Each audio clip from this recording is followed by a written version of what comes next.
Hi, I'm Orion, and this is How to Think Like a Programmer. This video is for anyone who is interested in programming, has started programming, and is wanting to be in a better mindset, or somebody who's been doing it for years and would just like to see into the mind of somebody else and how they approach problems. So, who am I? Well, I'm a staff software engineer at SPS Commerce, a company in Minneapolis, Minnesota, and I love technology. I love software engineering. I love helping people out. I love the ability to bring new ideas to people and then see those ideas blossom. And that's what this video is about today. So to start, this is how I think like a programmer. This is a set of ideas that I've seen be very beneficial to different people and has, um, for myself, been vital to really growing, not just doing okay, but doing better than I did yesterday. And so that's what I'd really like to share for people getting into it, for people doing it, and for maybe just somebody who's curious. The so here we go. The very first item is, as a programmer, as a software engineer, you will face impossible problems. Problems that you just can't solve. You can't do it. And that's okay. You're not expected to. But what you are expected to do is figure them out into solvable problems. And how you do that is you take a monolithic item that feels impossible. Let's just say designing Facebook. Obviously it exists, but you wouldn't be able to just build Facebook. So let's take from this too big task and break off one item. Let's say the login screen. Well, the login screen is still pretty complex, probably still impossible. So let's break off another chunk from the login screen. Let's go into um, verifying a password. Okay, that's now we're approaching a smaller idea, but that's still fairly complex once you start looking into it because there's everything about hashing and cryptography, security. So let's just focus on breaking it down once again on just the UI side, sending the password from the field to the backend. Not even worry about the backend yet. Let's just get that one thing working. And by taking this impossible thing and going smaller and smaller and smaller until you get to a small item that is a solvable problem, you stop having one impossible problem and you have a whole pile of solvable problems. And sometimes that may just be going down to the point of, how do I use a for loop? Or what is a variable when you're first starting out?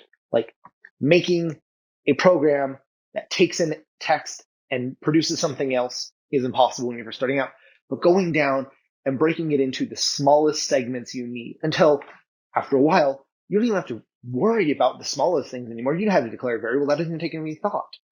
And then that keeps happening as you use these smaller solvable problems again and again and again. They stop even being problems, and they are instead just things you use, building blocks, and you build bigger and bigger things. So whenever you have this impossible idea, have this impossible task, don't face the task.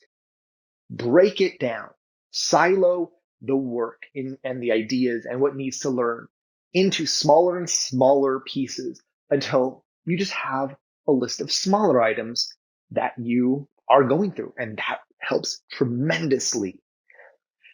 Now, the next main item is harness your mistakes. You will make mistakes. Guaranteed. Everyone makes mistakes. I am very good at making mistakes. Incredibly good. I'd probably challenge people out there about who's better at making mistakes. But harness when you make those mistakes.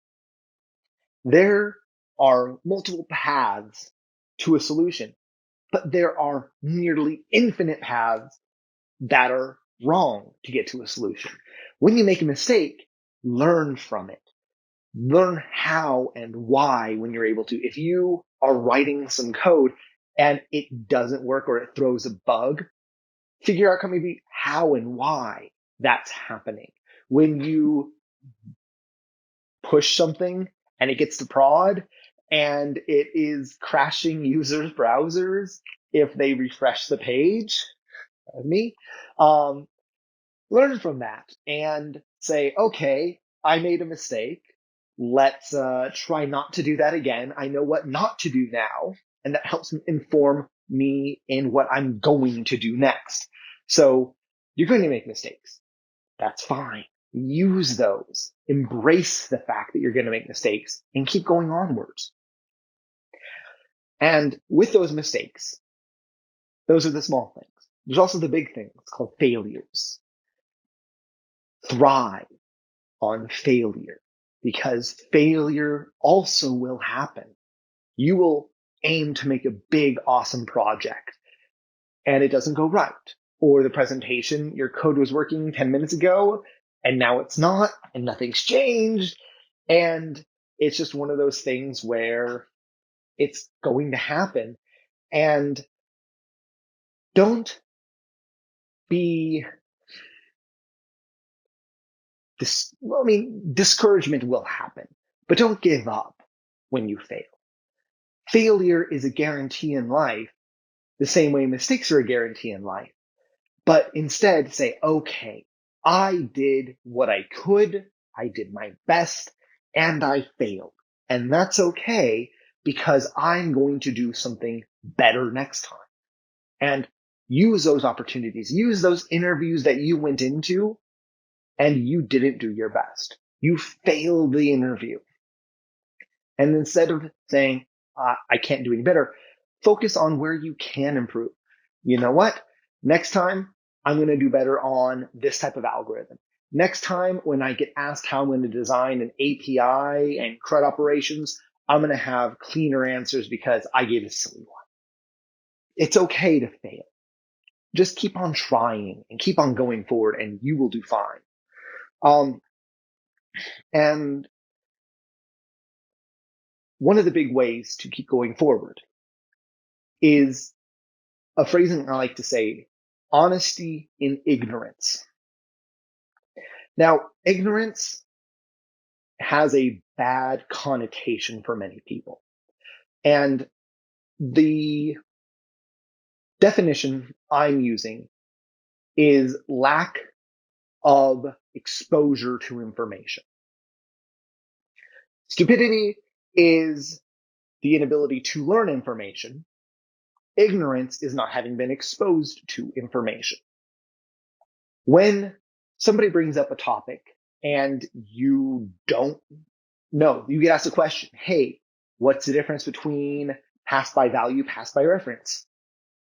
As opposed to just giving a answer the best you can, you could say, I don't know. What is that? By being open and honest about your ignorance, about not having seen this thing or not having understood it from the few times you have seen it, you get several benefits. The biggest of which is you can then immediately get that information. You can, when in that conversation somebody asks you, or you're researching something and you don't know the answer, just saying it, so you could then get that information right away. But the second really nice benefit is people will actually trust you more. When you are honest about the fact that you just don't know something, people trust you because that takes courage. That takes, it takes something to say you don't know. And additionally, when you say you do know, people are going to trust you that you, in fact, do know because you're absolutely willing to express when you don't know something. And this one especially is important everywhere in life. Like, if somebody has never been exposed to a piece of information, that's fine. Like, hey, this is the time they get to learn. Like the XKCD comic about Mentos and Diet Coke. By the way, if you don't know what I'm talking about, just Google Mentos and Diet Coke. It's awesome. So be honest about the fact that you don't know. Be happy to say, hey, I don't know, because guess what? Now you get to know. Because when you're in those types of situations, the person that you're talking to may have that answer. And if they don't, now both of you understand that you don't know and can find somebody or ask for help to where you now do know. And that's amazing. So be happy to say that phrase, I don't know. Like, I lead a team and I don't think a single day that goes by happens where I don't say, I don't know to one of the people I'm helping out, because I'll forget something and that's okay. And I try to encourage that, like, everyone on the team. If you don't know, just say you don't know and we will find out together. And with that, being honesty and ignorance, remember that one, that's important, is something that I like to call relearning how to learn. Most people, how to learn is taught to you in school, in public. Okay, so I'm from the US. Wherever you are in the world, this may be different. But when you're in school and you take a test and you get something wrong, or you do your homework and you get something wrong, that item is wrong forever. That's not how it is with programming in the real world, in the professional world, I should say. If you do something that doesn't work, you try it again, and you try it again, and you change things. The best way to learn is with these three key aspects. 1, repetition. 2, repetition. 3, repetition. Just keep going. Make your mistakes. You know it doesn't work now. Try something new. Make something new. It doesn't work. Try again. It's a process of continuously doing the same things and learning those edge cases, learning what's going to cause code to not work, and not punishing yourself for getting it wrong, because when you're building software, you're going to make mistakes.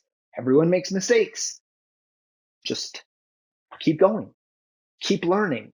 If you are having trouble with building a React framework or building a React app, make one that's super simple. Then make another one that's super simple.